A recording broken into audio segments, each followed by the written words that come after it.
Tonight, we're getting our first glimpse at a copy of an unreleased memoir from the woman at the center of Emmett Till's murder.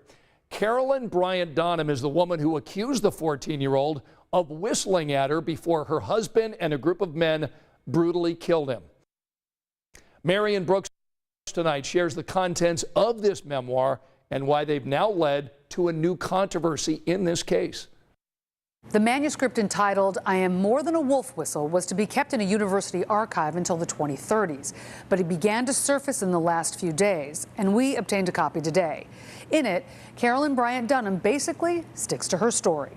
In August of 1955, Carolyn Bryant was 21 years old. In her telling in the unreleased manuscript of her memoir, Emmett Till did whistle at her, but only after grabbing her hand and waist and propositioning her in the store in Money, Mississippi, much like she testified in court in September 1955, shown here in a reenactment of the trial transcript produced by NBC Chicago and Collaboration Theater.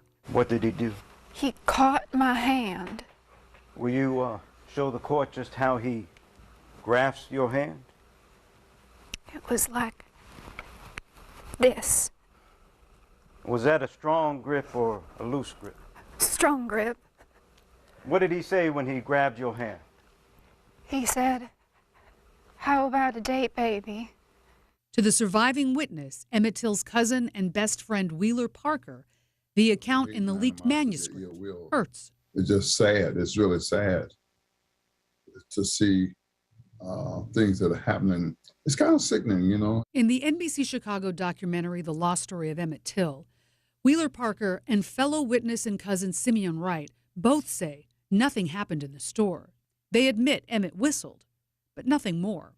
Chris Benson, co-author of Wheeler Parker's upcoming book, A Few Days Full of Trouble, flat out calls Carolyn Bryant's version of events in the manuscript lies. We believe she's continuing to tell lies. This is a person who we strongly believe had something to do with the abduction, but there's no way to establish that as a legal matter at this point. Carolyn Bryant Dunham's husband, Roy Bryant, and his half-brother, J.W. Milam, were tried and acquitted for Emmett Till's murder back in 1955.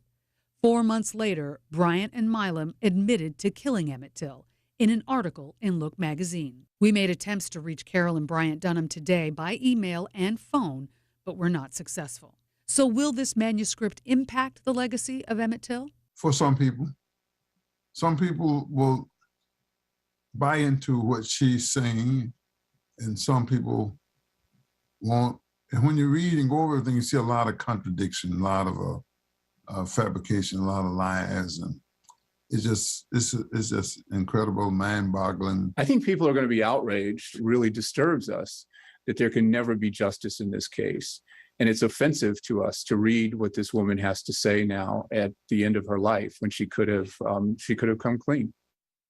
Carolyn Bryant Dunham is 88 years old and living in North Carolina. The release of this manuscript comes just days after the discovery of an arrest warrant from 1955 that included Bryant Dunham's name, a fact that she acknowledges in the manuscript.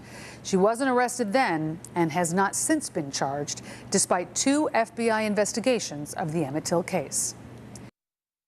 Now, just a couple of weeks ago, we reached out to Indianapolis native Dan Wakefield, who covered the Emmett Till murder trial 67 years ago.